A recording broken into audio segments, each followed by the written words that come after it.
All right, Junkie Nation. Our next guest is Steve Garcia. He's coming off a big win over Seung Woo Choi at this past weekend's UFC on ESPN 60 card in Las Vegas. Garcia got the job done in round one. Quick work, easy work, great performance, Steve, is all we can say, man. You lit him up. Thanks, man. I appreciate it. Thanks for, having me on and watching the fight. Hopefully you watch the fight. We Oh, yeah. did. Yeah, we All did. right. There we go. And Cool.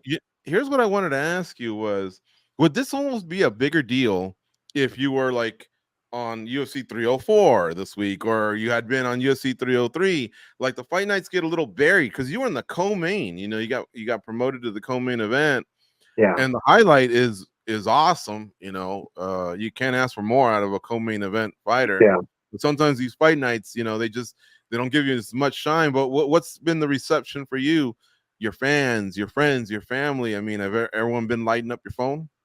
Oh yeah, no, my phone's been going wild. Honestly, I'm just blessed. I've had a ton of love, mainly all love. You know what I mean? You always get those, couple, stragglers that are that are hating on you, but yeah, man, everything's been very, very like embracing, and I'm honestly just very grateful for those type of people and stuff because they're the ones that we do it for. We want them to be entertained, and it's hard to get shows showing out like that every single time. And I've been blessed to be able to do it the last four times. But yeah, man, I fell into the co-main event spot, and when that happens, you got to capitalize on it. And I feel like I did that. I do think if you're on a pay per view or if you're in a different type of situation, you are going to get more eyes. You're going to get more eyes on the pay per views and stuff. Um, I think people are maybe a little bit confused on like um, maybe the main event.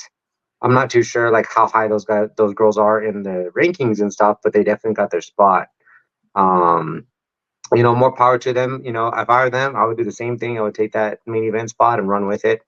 From a point of view, from my point of view, I want fireworks on the very top of my list, and I would try to find those guys that would do that. But I'm also working my way up too. So I'm blessed that I still was able to be in the co-main event and be able to perform like that.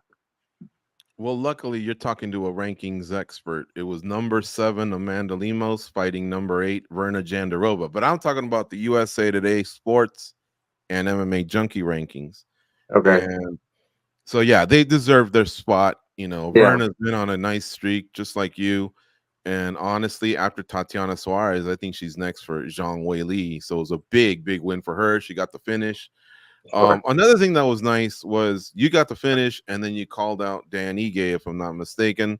And I Yeah. thought that was perfect timing. Dan just had a huge monumental fight a few weekends ago.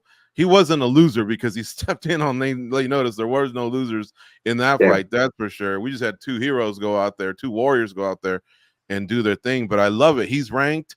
You're on a roll. Have you gotten any feedback from him on social media or anyone? Has this picked up any steam, this call Yeah, out? man.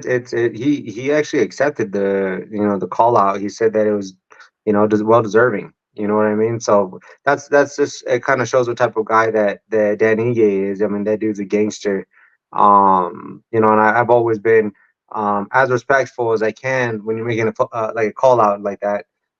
Just because like I do respect him. I respect his abilities. I'm also somewhat of a fan. You know what I mean? Like we all are spectators beforehand, and we can all respect those that go out there and fight their ass off. And he's one of those guys. I just wanted to take that opportunity, especially because he was actually supposed to be I think the main headliner in our card, Mm-hmm. and his opponent fell through. I just stepped up. I raised my hand. I don't know if he shrugged it off. I don't know if UFC shrugged it off. Didn't really give me the time of day. I was already what do you call it, matched up. So I understand that part. But I trained for 5 rounds every single camp. So um, taking that on a short notice wouldn't have been an issue for me. So maybe we'll get that opportunity. Hopefully soon. I know they promised him maybe a spear fight, and I'd fight on that card too. I'll fight him on any card really. It doesn't really matter. We can make it 5 rounds. We can make it 3 rounds. It just doesn't matter. but I do think that the fans would definitely enjoy that fight for sure. Are you Mexican American or Mexican Yeah, born, Steve? Okay. yeah, Well, yeah, then that's what they're looking for. They want to stack it with Mexican talent. Dan, we know, is from Hawaii, but as yeah. long as one of the two parties is from Mexico or Mexican American, then I think I don't see why they wouldn't do it. And you'd be all in on that. You said, Yeah, I'm in. You know what I mean? I took in yesterday and probably today off, just to kind of let my body, kind of like heal itself a little bit. But I'm still gonna go for a run today. Like it's not like it's something I wouldn't be willing to to fight. So I would be more than welcome to. I actually asked my manager if that's even a possibility. So hopefully Sean Shelby and Dana White that they like that matchup. I think it's a good opportunity for me. Uh, and I'm doing being selfish in that sense. You know what I mean? Because I'm sure he wants to fight someone who's above him. As far as the rankings. So I think that if we can meet somewhere in the middle, I'd be good with that. I'm coming off, 4 or 5 finishes. I think this is what my fifth in the UFC, six if you want to include contender series. So all my wins are finishes. I don't have any decisions under my belt that are losses. So I'm bringing it every time. A lot of us found that out on the broadcast that you have that longest streak of KOs. Yeah. Does something like that, did you know about it going in? And does something like that almost stick in your head? Like, does it become almost addicting in a way? To get the finishes or Yeah. just hearing things. Honestly, like for me, getting the finishes is a lot more than just it being cool. It's just I hate really putting my career and my financial situation in the hands of other people. If I mess up, that's on me. You know what I mean? Like I can man up to that. But when I feel like I may have won a fight or whatever the case is, to have three people just sit there and decide if I won it or not, like I've seen so many bad calls. And man, I do not like that. I'd rather almost go out on my shield trying to win than let someone else tell me whether they thought that I won or not. Um, that's just my approach to I guess life and to the sport. I was pretty shocked when they told me that I was um, leading, or I don't even know how to say it. Pretty much like I'm the top. I'm on the top for consecutive knockouts. Like doesn't matter what weight class. And then as far as finish goes, it could be anything. I guess I'm fourth, third, fourth, something like that. So it's cool, man. To set some type of record like that in the UFC, man, it's huge. You know what I mean? It's huge. I never thought I'd set that type of record. I just have these short-term goals that I'm trying to accomplish. Obviously, getting to number one spot is the long-term one, but I just keep my eyes very, focused on what's ahead. I had mentioned you yesterday on our live show, Spinning Back Click. And one thing I had mentioned was, to me, it was a 10 performance, but not just what you did in the cage, but even afterwards when they gave you the mic, the call out of Dan Ige, all that. Sometimes us sitting at home watching this, to us, everything may seem like it went to plan. But later on, fighters will tell us, look, I did finish that fight very quickly, but I hurt my hand in the process. Or what I really wanted to do was this. Sometimes fighters are their own harshest critic. Uh, what did maybe the executives or the matchmakers, did anybody else give you any of their thoughts after the fight? Can you maybe share that? I mean, I got so much feedback from I went on the post fight show with Karen Bryant, Rashad, and them, and they were like very happy with I guess how I handled all that. They were happy with the performance. Obviously, all the media in the background, all those guys. They're all of them that are in behind the scenes. They're all amazing, man. They all have whatever they do it really well. So all props to them. They're great people. I got great feedback from all of them. Even when I got out the cage, I went to go shake Sean Shelby's hand, and I did ask him. I was like, "Hey, man," I was like, I'm hoping to get one of these bonuses. I mean, I've gotten one from the Hooper fight, but I didn't get one from Nordenbeck or from Costa, and I felt like I should have been at least considered, and so I wanted to make sure. Like I was like, "Hey, man, like." help me out here. This is my fourth one. Just, I'm the co-main event now. I'm trying to be undeniable here. It's so hard to be, this guy, because I'm not a big yapper, man. I've said it. I've said it before, man. If I wanted to act a fool, I would have joined the circus. I'm not here to act a fool. I'll speak facts if I have to. If you want to come at me, well, we can handle that. I have no problem doing that.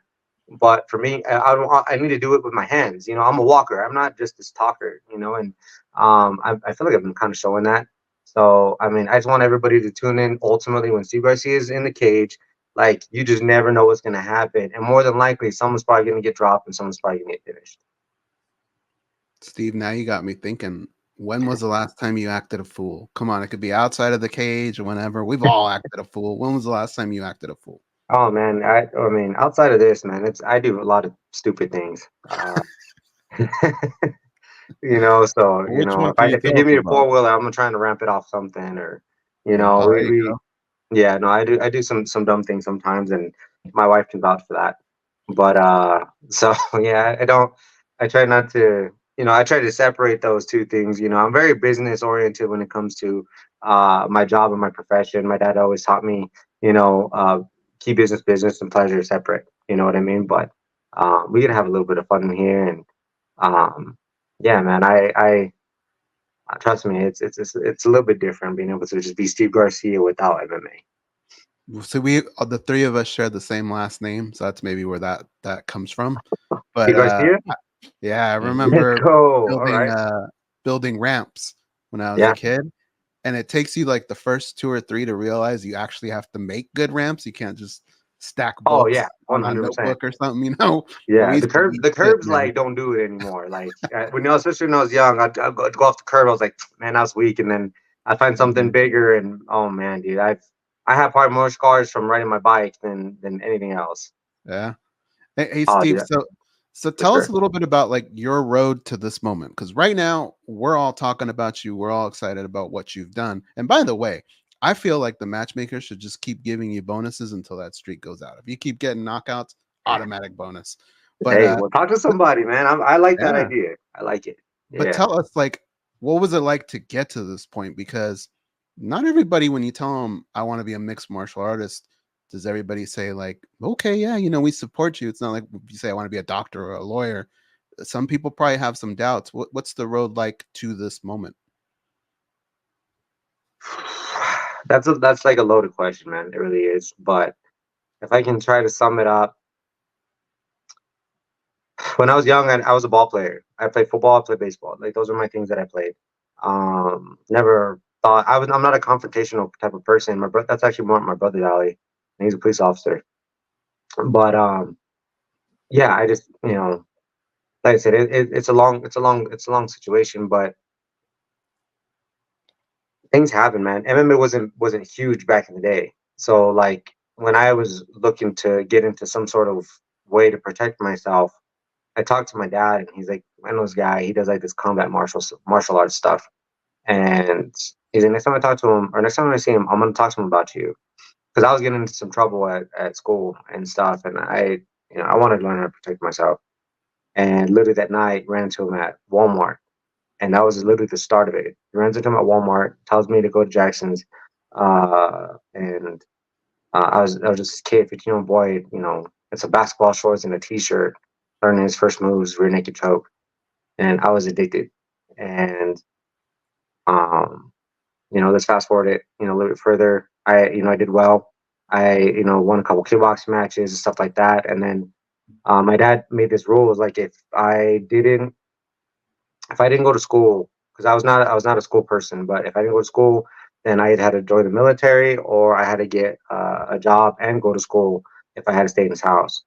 So I told him, I was like, I'm just going to join the military. I'm joining the Marine Corps, and just let me finish this. Let me defend my kickboxing title, and I'll go. And things didn't happen. Things didn't, pan out the way I wanted. None of our deals got, fulfilled. And so I changed, some things around. And then I met this guy named Chris Trell, he was a first black belt out of Greg Jackson's guy jiu-jitsu. And he really took me under his wing. 7 months goes by, no fights. He wouldn't let me fight. and then I went on like this amateur spree. I went 14-0 as an Ami, and then they had me turn pro. Long, we can fast forward all the way till now, man. And I had these ups and downs. I got signed to Bellator at a young age. I want to say 5-2 with them, and then my contract ended, was not renewed, and then I just didn't know what else to do at that point. I wanted to get to the UFC, and I just knew I had to like figure out how I was going to do that. And Coach Wink and Greg really, helped me do that. They called it out. They knew when I was going to get signed to the UFC. They knew it was going to happen, what age. And I've had some ups and downs. I've had moments where I've, contemplated retirement. But every time I did it, it just was kind of put in my mind, like, no, like it's not time. And so, yeah, now we're here, and I had a loss in Singapore. And if you let it, those losses will allow you to win. If you really never want to feel that feeling again, and I'm not saying I'll never feel that feeling again, but that feeling of loss was devastating to me. And I was like, if I can do everything in my power to never feel that again, I'm going to. And since that point on, I've been on this streak, man. It's like I said, it's a loaded question. I'm sorry if it was a little bit longer than I expected, but No that's worries. kind of what happened. It's interesting. So don't feel bad about it. I mean, that's what we're here to learn more about you. I got some follow-up questions for you. Take me back to high school. What was happening? Were you getting bullied, or did you have anger issues and you were actually, thumping people, or what happened there that needed to get sorted out? Well, like I said, I used to play ball. You know what I mean? And I was with these group of guys that thought they were so cool and stuff like that. And there's a situation with this like gang member, and me and my friends had different lunches. And so when he came and approached us, he was gonna go fight somebody, and he's like, "Here, hold my stuff." And I had a different lunch than my friends, well, so-called friends at that time. And I was like, "Nah, man." I was like, "I gotta go to class." I was like, "I just came down to shake everybody's hands, say what's up." And so when that happened, I took off to class. I come back down. All my so-called friends tell me, "Hey, this guy's looking for you." And I was like, "Okay." I was like, "For what?" They're like, "Oh, you stole his CD player." And I was like, to tell him I didn't. I was like, because I didn't. Like, "Oh, hell no, we're not gonna mess with that guy. Like, he's done X, Y, Z. He's been in and out of juvie." I knew the guy, and I was like, "So you told him that I stole it?" You know what I mean? And I was like, I felt betrayed. You know what I mean? I was like, just because you guys are a bunch of chickens, uh, you put it on me because you're scared to face him, and that's what happened. And I had to disengage from that whole entire group. I almost kind of became a loner in a sense. You know what I mean? I just wanted to just be by myself because I couldn't trust those people. And we squashed it all. It got to the principals and it got to the teachers and stuff. And we got it all figured out. And I told him, I was like, "Bro, I was like, we were in the days of the what's it called, the iPods." I was like, I have an iPod. I was like, I don't need a CD player. I was like, if you really want one that bad, I can go to the dollar store and get you one. And no, I found out who it was. "You're good. I'm not mad at you." And I was like, "Cool." We squashed it. But the fact that like all that was in the mix, and this guy had stabbed someone already, so like that's why I told my dad, I was like, I didn't learn how to protect myself. And that was kind of like the beginning. Wow, this is a trip. So the gang Yeah. member was gonna go get in a fight. He goes, "Hold my stuff." Mhm. You said, "No, I'm gonna bounce." Yeah. And then he still accused you, even though you declined to hold his stuff, he still accused you of stealing something, which in this case was the CD player. Yeah, he was only accusing me because my so-called friends were telling him it was them. They're the ones who stole it. And Oh, I didn't know who it was. I found out who it was. It was this guy that I knew, and he was a mess. But um, yeah, they're the ones who stole it, but they wanted to put it on me because mhm. that guy was, gonna confront them. You know what I mean? And ultimately, like I don't do stuff like that. Do these I'm not a guys? thief. I don't do that. You still in touch with all these guys? Now that everyone's grown up, are any of them fans of you? Remembering the old times, or No, any man. of that, or Not are no, they not really. they're out of your Not life? really. They I've had a couple reach out like we were best friends. Hmm. And I'm like, no, I don't mess with you guys, man. So like, that's cool. Like I'm not an unforgiving person. Like I can forgive him. You know what I mean? I don't even. Yeah. It's just it is what it is. You know what I mean? But I don't forget. I'm not gonna forget that stuff. And in a sense, I probably should be thanking him because look at where it led to. You know what I Yeah. mean? Like now, Right. I mean, I went to go find help, and this help was my path, and this has been my life for the last 16, 17 years. Yeah, that's crazy, man. And then Yeah. 14 amateur fights. Why so many? I only ask because you guys are eventually want to become prize fighters, and then obviously you get paid as a professional. But were you just slow in developing, and they didn't have the confidence to put you out there in a professional fight? No, my coach wouldn't let me turn pro until I got into the second round. I finished all my fights in the first round. You were your own worst enemy then. Yeah, yeah. And then when I went to the second round, I had one fight, I'll never forget it. You know, he was like almost playing like PlayStation. You know, he was, hey, all right, go side mount. All right, go to mount. You know, take the back, do this, do that. And you can't play this game. You know, he almost caught me in a guillotine, man. And like after that happened in the second round, I was like, no, I was like, we're gonna finish this now. So we're able. I finished it, and I was taking anybody in the regional circuit. You know, and just because my coach would not let me, you know, fight until I um was tested, and yeah, it was frustrating because I felt like I should have been pro. I felt like I should have been getting paid. Um, and it was weird because like, and I found guys, which was very strange, that had big records, and they would fight multiple times in a night. I fought this guy. His name was, I don't remember his first name, but his last name was Hicks, and he was from Missouri, but he fought tournament style all the time. And he was an amateur out of there, and uh, his record was like 20. It was like 28 and like 8. And Oh, so that at that time I was probably like 9-0, 10-0, wow. something like that. And I was scared of this guy. This guy was like 5'5". You know what I mean? I was 135 pounds, and I was like, why is everybody like? Because nobody wanted to fight him because of his record, and I would have fought anybody. And you know, I floored him in like 30 seconds, and I shut the whole crowd down. Man, you could hear a pin drop. It was crazy, but I just like at that point, I'm like, why? I was scared of his record more than I was scared of the person. You know what I mean? Mhm. Um, it's just crazy. Yeah, like small instance, but yeah, like I went all anywhere I could to fight. You know what I mean? And I guess I'm grateful for it because you know I really tried to get as much experience as I can before I turn into you know the pro level. Mhm. I got one more silly question, if you don't mind, Steve. Yeah, let's go. You know when you made that switch from the Discman to the iPod? If you had Yeah, to guess, what was the last CD that was in that Discman? if I had to guess the last CD, it probably been Eminem. Eminem? Okay. That's a Eminem, good one. the 8 Mile one. Yeah. I was gonna clown you and ask, was it Selena? Because you're down in New Hey, Mexico, I and had Selena. I I know had you Selena. I had Mark Southwest Anthony. people. What else did I have? I had like some Christian stuff too, but Yeah. yeah, I had gosh, and then obviously back in the day, you remember like the CDs and we'd write the names of the songs on Hmm. them. I had like I Mhm. don't know how many of those too. Of Akon and all those other ones, man. You gotta remember, we went through that too, but we also went Yeah. through tapes and records. Oh, So with the tapes, the yeah, ones that you had to Cassette like tape. rewind. Yeah. hmm I remember those. Um, The VCRs. Remember the VCRs? yeah. I got a Good follow up times. too. My follow up is, what did Sean Shelby tell you when you told him, "Hey, man, can you consider me for a bonus?" First of all, before you answer, let me tell you something. Um, that is awesome that you did that. I encourage fighters to take command of their careers and be more proactive like that. Because when you just hang back and let them dictate the terms, sometimes you'll get overpassed. And Costa, Nerdembeki, I mean, those were finishes as well.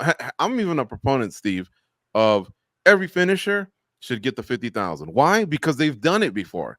And before it Yeah. used to be, well, that was a UFC pay-per-view and the gate was tremendous and all that. But then they did it for fight nights too. So I'm like, well, hold on a second. You just do it whenever it feels good or whenever you're feeling it, whether it's a fight night at the Apex or in London, England, or it's a UFC in Perth, Australia, wherever. Let's be consistent now and let's just give every finisher a bonus so no one gets left out. So I'm a big proponent Yeah. of it, and I'm glad you took matters in your own hands. But what did he say to you that time when you said that? He just told me that we'd have a conversation. That's all he told me. So we never really actually didn't get a chance to have a conversation. I was, you know, running around in the back afterwards doing all the media stuff.